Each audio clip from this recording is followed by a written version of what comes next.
I was on my way to breakfast one day with a good friend. And on our way there, she said to me, out of the clear blue sky, Paulette, why is it that people feel it's okay to put me down, to say inappropriate things to me, and to take advantage of me, and they don't do that to you? Well, my answer to my friend was immediate. I said, Ellen, that's because you let them. People will treat you the way you teach them to treat you. So my friend said to me, well, could you please teach me how to teach people to treat me? And I said, that might be a little ambitious to do over breakfast. And he said to me, why don't you write a book? So I did. And she's a principal person to whom it's dedicated. She is now deceased. And I know she's delighted the book is out there. Yeah, no, it certainly is helping a lot more people. but that's a catalyst. Wow, and nice. People will treat you the way you teach them to treat you. Ivna talks a lot in her podcast and in her videos about setting boundaries as being assertive. And what's so important is enforcing the boundaries as well. But I'm sure we'll get into that a bit more. Yeah, no, for sure. And your book is because it's called "Did You Say Something, Susan?" May right? I show it? May I show it? Show it. Yes, show it. Yes. Say absolutely. Something, how any woman can gain confidence with assertive communication. Absolutely. It's a must read. Now, who is Susan? Where did Susan come from? Well, I had no say in the title 20 years prior. The powers that be at the publisher came up with the title, and I started to love it. Susan is a very popular, lovely female name, and Susan is every woman. You're Susan. I'm Susan. Susan is every woman who has ever kicked herself for being too reluctant to speak up in a situation. Susan is every woman who has ever kicked herself for what she should have said. So in a way, so many of us have had the experience of being Susan. Oh yeah, I think we're all Susans. And why women specifically? Why is it that you focus a lot on women in your book? Ivna, I'm ashamed to say that at the time it was a marketing decision. The editors and the publishers said that men don't buy self-help books. Women read them, but men need them.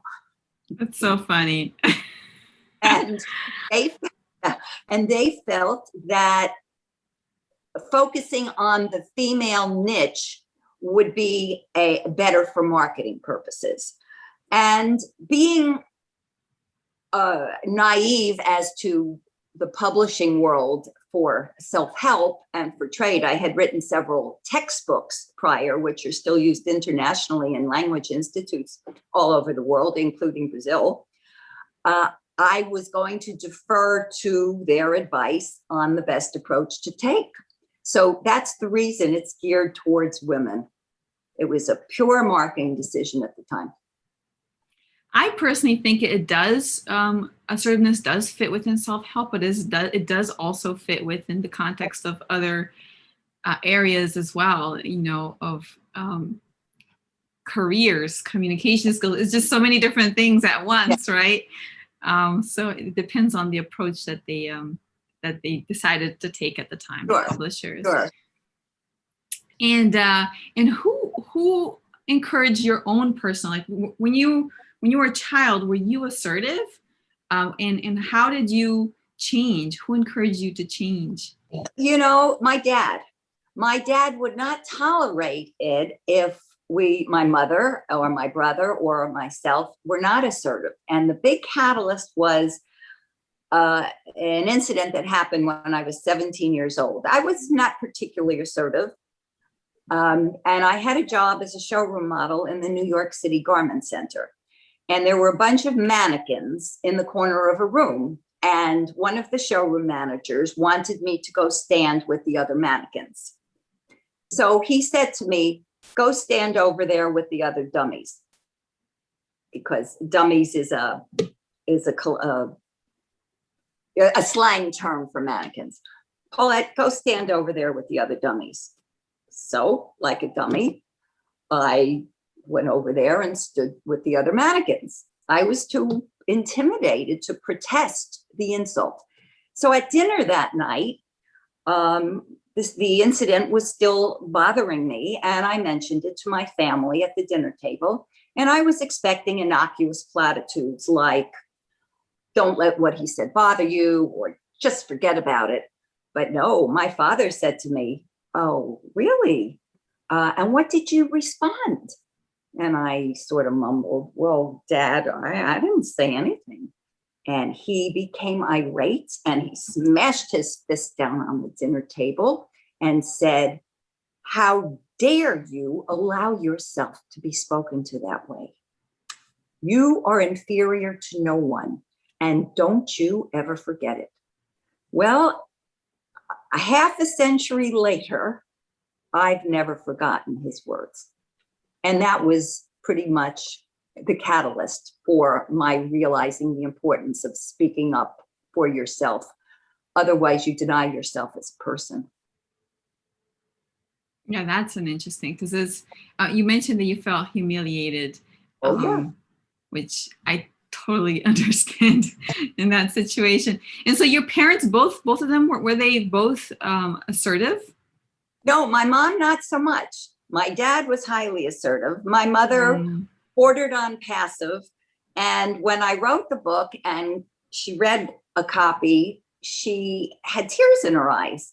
And she said to me, I didn't know you wrote this book for me. Oh, wow.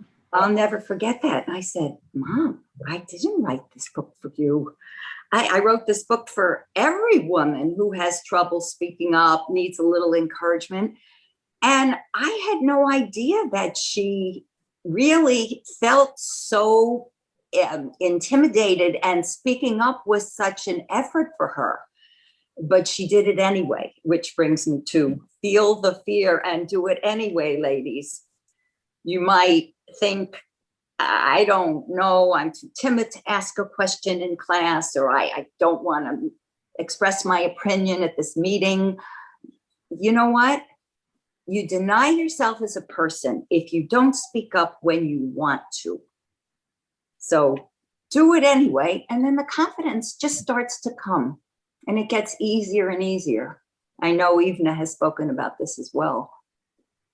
Yeah, and I think if we had millions of people sharing this message, I think it still wouldn't be enough, because a lot of people are going through this in silent, Yes. in absolute silence, and they just don't feel comfortable talking about it because they're naturally a bit more kind of passive or quiet, yes, and shy about sharing these issues. So absolutely. And go ahead. Yeah, no, go ahead. I was going to say, and something else, and you deal with this a lot too, your expertise is incredible. Assertiveness is a skill. Introverts can be assertive. I know plenty of extroverts who are not assertive. They're either aggressive, or they get defensive, or they're passive. So assertiveness is not something that is exclusive to extroverts. And introverts can learn assertiveness just as well, because again, it's a skill, like playing the piano, playing tennis, learning to use social media. And it's a skill that gets improved with practice and trial and error, like most skills do. And how did you learn the skill of assertiveness? I know you've been in the communications field forever, all of your, studying it for a long time. So how did you learn, or where did you? I know you had your experience as with your father, but which triggered the beginning of really realizing that there was something that had to change. But how did you go about actually developing the skill in your life? Well, I started slowly by speaking up if someone said something untoward to me or inappropriate. And I started to see that I was respected and that those individuals would never say that to me again, but they'd go next door and they'd say it to someone else. They'd find easier prey. So success breeds success. Had I not experienced early success by saying no to inappropriate requests or letting people know nicely when they were out of line, that might have inhibited it. But because assertiveness usually works, it doesn't always work because nothing always works. But what it always does is, even if it doesn't get you what you want, and even if it doesn't get a verbal bully, for example, to stop verbally abusing you, it will always leave you feeling better about yourself. And in my view, that's major. But basically, success bred success, and that, as with anything, and that gave me the encouragement to keep on being assertive when appropriate, which is